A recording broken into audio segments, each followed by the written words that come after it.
Olá, pessoal, tudo bem?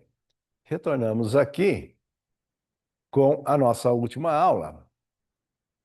Para tratarmos de gestão tributária, estávamos falando com vocês na última aula a respeito da reforma tributária. Reforma tributária esta, instituída aí, né, pela emenda constitucional em 2023, trazendo então alteração na nossa Constituição, colocando aí um novo modelo, especialmente, né, sobre aí o valor agregado, né, colocando uma instituição de imposto sobre esse valor agregado, imposto aí sobre serviços de consumo aí pelo CBS, pelo IBS, CBS União, IBS Estados e Municípios, substituindo então alguns tributos. O objetivo, então, dessa reforma, pessoal, foi reduzir a complexidade tributária. O sistema tributário, ele é muito complexo. E em razão dessa sua complexidade, é difícil a aplicação das normas. Se tem problema de cumulatividade, então vai se pagando dentro da cadeia de produção e de vendas os tributos um sobre o outro. E esses impostos são colocados frente a produtos e serviços, e essa cumulatividade acaba, então, obviamente, aumentando o preço desses produtos e desses serviços, né? E a ideia também da reforma é ter um sistema mais simples, que seja transparente, que seja previsível para os contribuintes e para as empresas. Ah, quanto que eu vou pagar? Qual que seria a carga tributária? Opa, eu tenho a possibilidade de prever isso, né? Então, a reforma ela quer estabelecer aí regras claras para partilhar a receita tributária, frente à União, frente aos estados e municípios, né, aonde se constituiu um comitê gestor, então, desses novos tributos. Então, o comitê gestor do Imposto sobre Bens e Serviços, ele já foi instituído, e nós temos até um professor aqui da casa, da IT, que faz parte, né, foi convidado a fazer parte desse comitê gestor, que é o professor Everson Demarque. Cronograma de implementação da nossa reforma, né, eu tenho aí uma fase de transição, né, que eu preciso ter a possibilidade de adaptar, né? Eu tenho regras antigas, agora eu tenho regras novas, eu preciso me adaptar a esse novo modelo.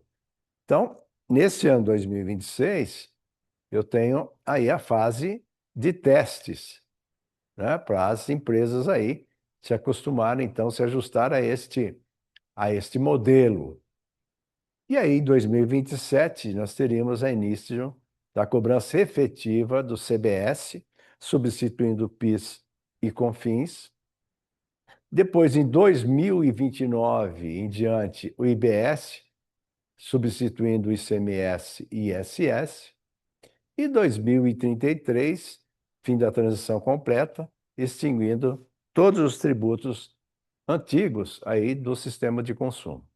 Então, a implementação, ela não é uma implementação que se dá de uma forma rápida, em determinado ano. Não, ela tem um cronograma, ela tem um calendário aí para poder ter essa implementação da reforma. Os efeitos práticos que nós podemos destacar da reforma, primeiro em relação ao custo de vida e preços, né? Então, aqui nos primeiros anos, deve ser destacado os antigos tributos nas notas fiscais, junto com os impostos aqui que estão em fase de teste. Então tem que aparecer na nota fiscal também, além dos antigos, ali eu tenho CBS e IBS, para fim da empresa já ir se adaptando, né? Vou ter o IBS e CBS também na minha nota lá. A questão do cashback também, aí é um mecanismo que é previsto na reforma onde as famílias de baixa renda terão possibilidade de resgatar parte dos tributos que foi pago entre bens e serviços. Então, isso também carece da regulamentação, né? Com referência a itens essenciais também, você pode encontrar alíquota zero, né? Por exemplo, a cesta básica. Então, alivia o impacto na tributação, então, desses produtos essenciais. Com referência ao imposto de transmissão causa mortes e doação, né? Eu tenho aí a questão de herança. Quando alguém morre, alguém recebe um determinado patrimônio, determinada herança e tem que pagar, então, esse imposto.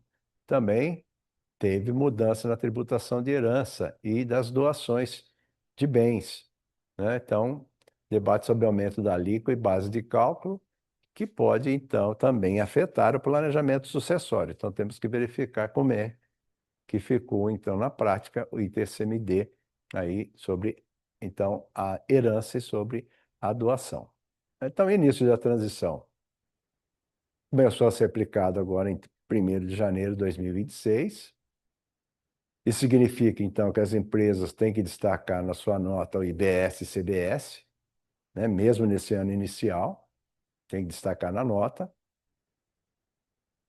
É um teste, então, é uma transição em 2026, é uma fase experimental para que as empresas, então, se adaptem ao novo sistema, né? Para o setor de contabilidade, né? Antes que a cobrança seja efetivamente efetuada. Então, os setores têm que se adaptar a esses novos sistemas.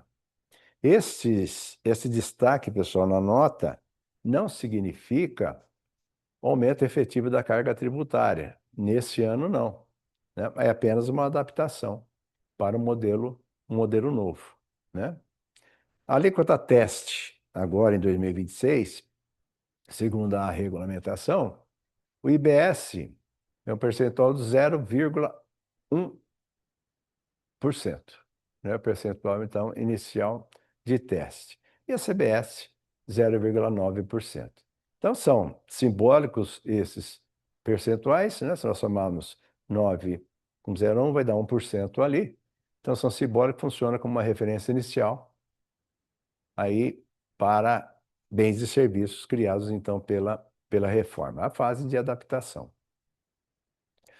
O recolhimento tem que ser efetivado em E26. Então, o recolhimento do IBS, ele não é obrigatório no primeiro ano, né? Então, se as empresas cumprirem as obrigações acessórias, como destacar na nota IBS, o CBS, né? Colocar todas as informações fiscais, então ela fica dispensada, então, do recolhimento financeiro, tanto do IBS e do CBS.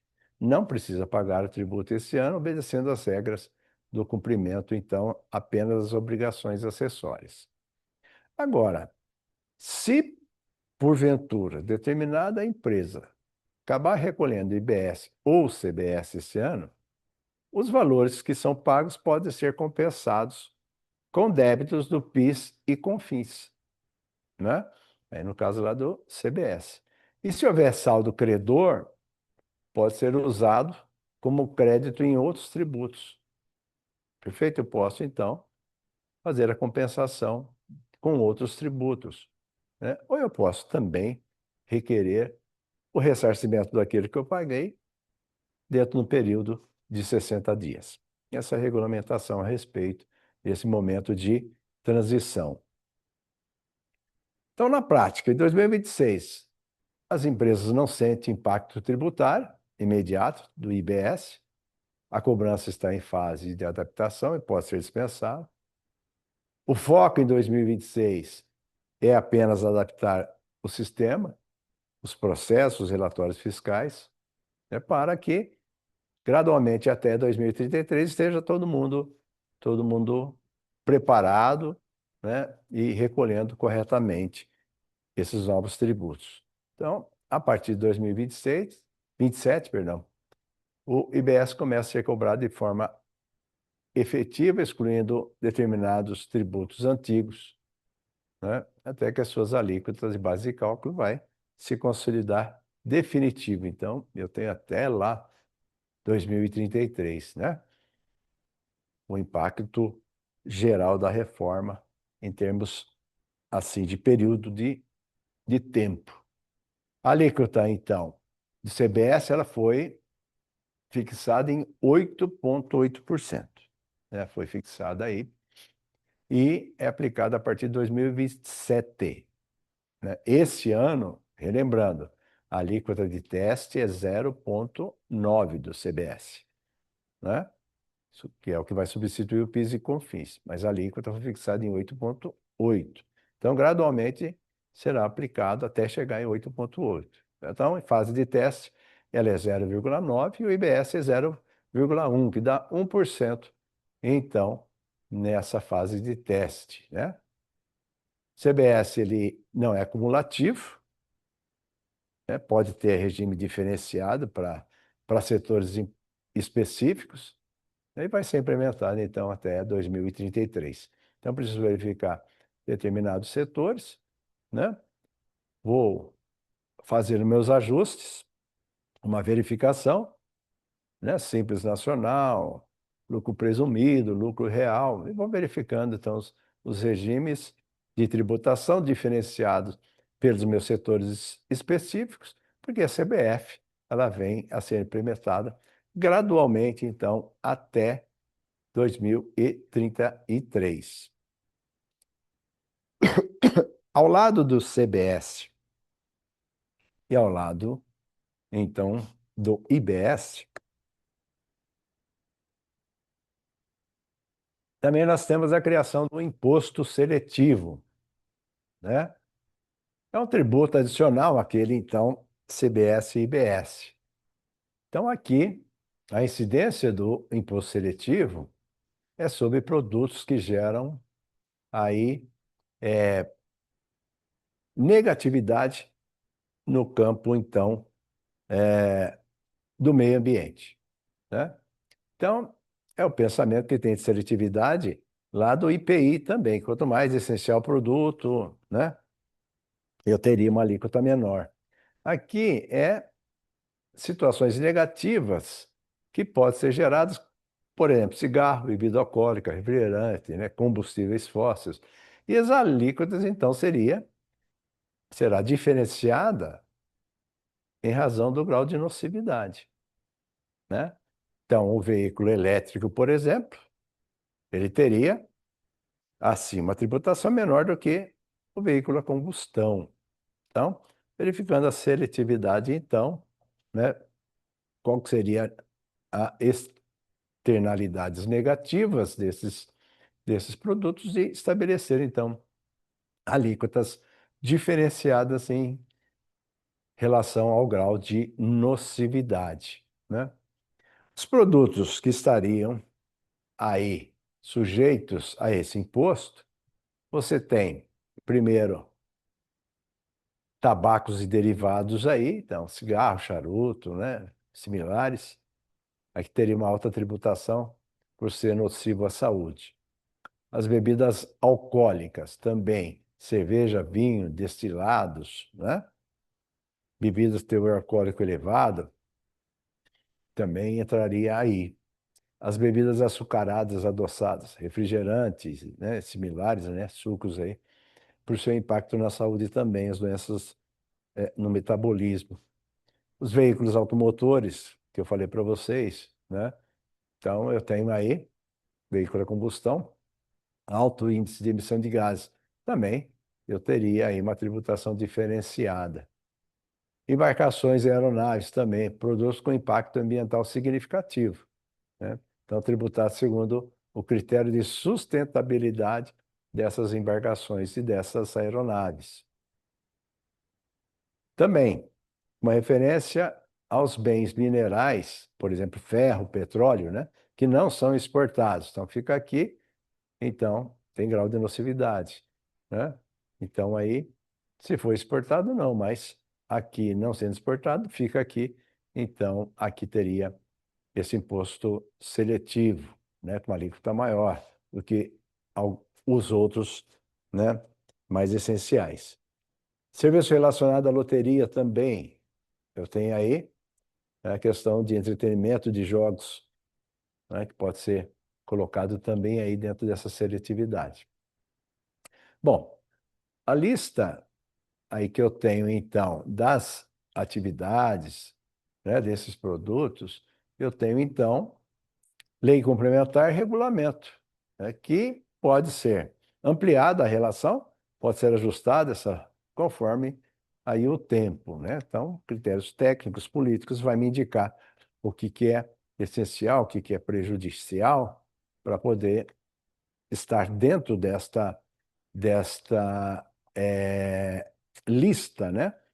Aí de serviços, de produtos, enfim, de atividades nocivas aí. Então, e quando aplicado o imposto seletivo, ele vai incidir cumulativamente com o IBS e CBS, tá? Então, vai encarecer, obviamente, o preço final dos produtos em relação a esses bens não sujeitos a imposto. Então, quem é mais essencial, né, vai pagar menos do que esses tipos de produtos e serviços, né? Então, aqui são tributos extrafiscais, similar ao modelo Sintex, né, usado aí em outros países, onde se tem aí o intuito de desincentivar aí o consumo de itens nocivos à saúde e ao meio ambiente. Aí o nome de imposto seletivo.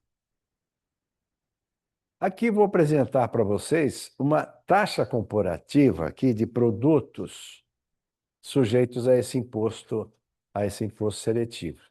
Aí na tela, só a título de curiosidade, vamos pegar aqui.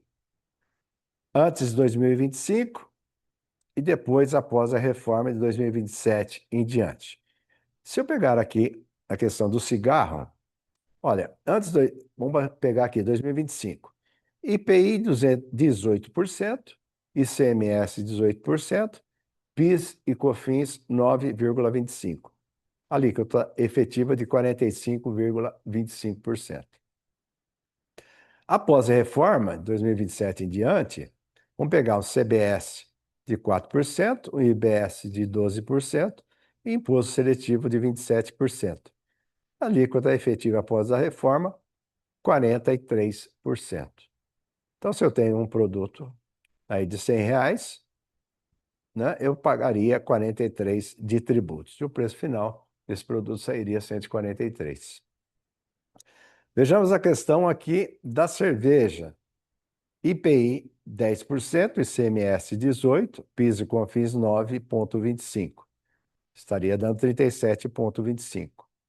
CBS aqui depois da reforma 4%, IBS 12%, imposto sobre aqui, imposto seletivo 20%.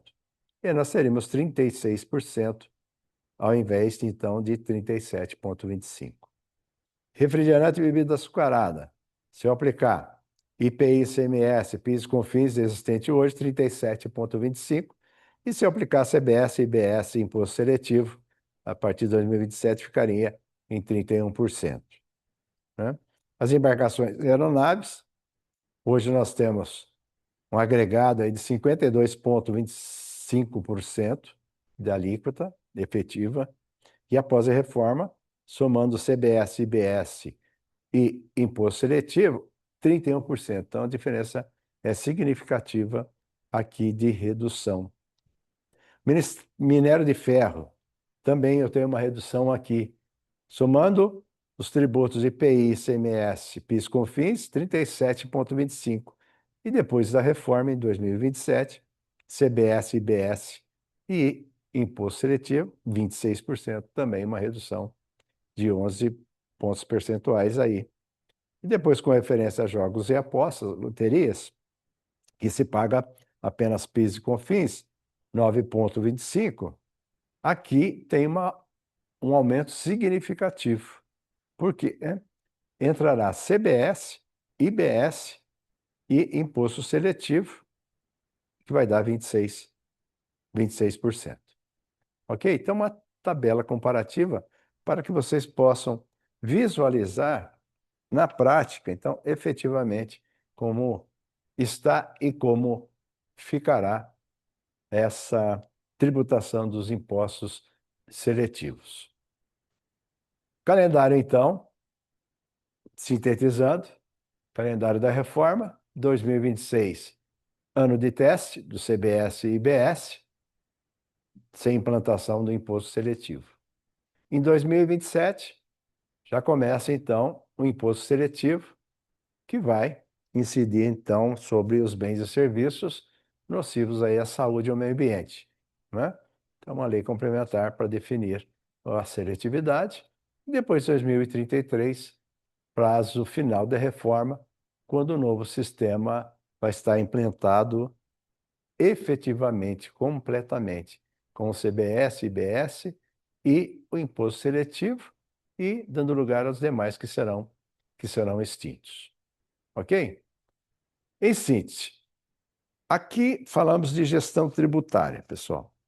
Para que nós façamos uma gestão tributária eficiente, eu preciso, primeiro, estudar a legislação, né? Eu vou estudar a legislação. Então, nesse nosso curso já colocamos para vocês o norte, o encaminhamento para estudo dessa legislação, especialmente Constituição Federal, Código Tributário e leis complementares, leis ordinárias. Então, indicando o caminho aí para vocês, né?